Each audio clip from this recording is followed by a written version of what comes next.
লাইসেন্সধারী অস্ত্র কত আছে, কত জমা হয়েছে। ইন্টারিম গভর্নমেন্টের সময় একটা আদেশ দিয়েছিল, সেই আদেশের সময় দেখা গেছে যে বৈধ লাইসেন্সধারী অস্ত্রের মধ্যে আমার জানা মতে প্রায় 10,000-এরও বেশি অস্ত্র জমা হয়নি। তো এটা আইনানুগভাবে অবৈধ হয়ে গিয়েছে, সেগুলো উদ্ধারের ব্যবস্থা করতে হবে এবং সেই ব্যাপারে মামলাও করা যেতে পারে।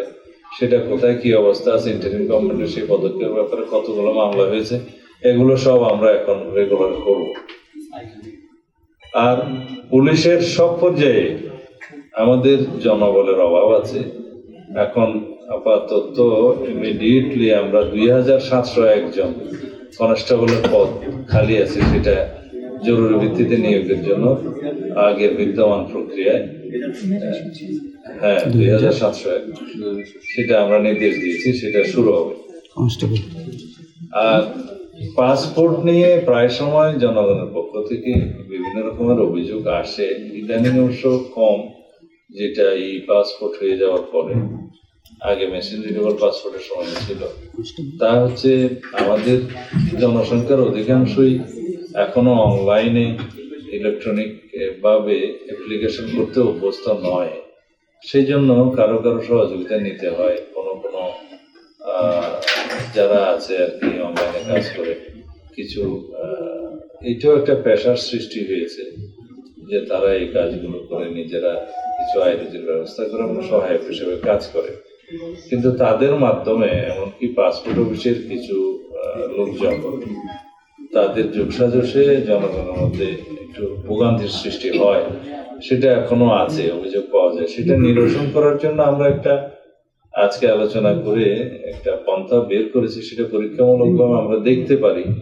আগে ঢাকা এবং বিভিন্ন বিভাগীয় শহরের পাসপোর্ট অফিসগুলোতে সেটা আমরা পরীক্ষা করে আমরা যদি সেটা চালু করি, তাহলে ভবিষ্যতে সেটা সারা দেশে আমরা করতে পারবো। সেটা হচ্ছে আমরা অনেক সময় যেমন দেখি যে রেজিস্ট্রি অফিসের বাইরে যেমন দলিল লেখক থাকে, তাদের রেজিস্ট্রেশন থাকে, নাম্বার থাকে, কোথাও কোনো অনিয়ম হলে তাদেরকে অ্যাকাউন্টেবল করা যায়, ধরা যায় এবং বিভিন্নভাবে তাদেরকে লায়াবল করা যায়।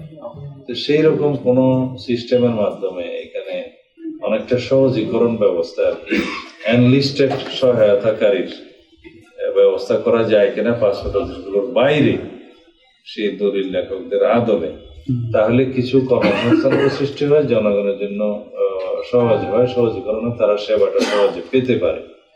সেই হিসাবে হয়তো তারা একটা নির্ধারিত কাজের জন্য সার্ভিস চার্জ নিতে পারে, সেটাও ঠিক করে দেওয়া হবে।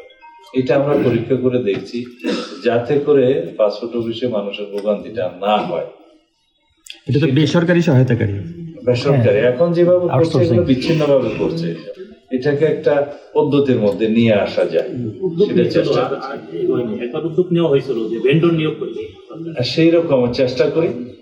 দেখি এটা ট্রায়াল এন্ড এরর প্রসেসের মধ্যে দিয়ে যদি টিকে যায়, তাহলে সারা দেশের জন্য সেটা হতে পারে।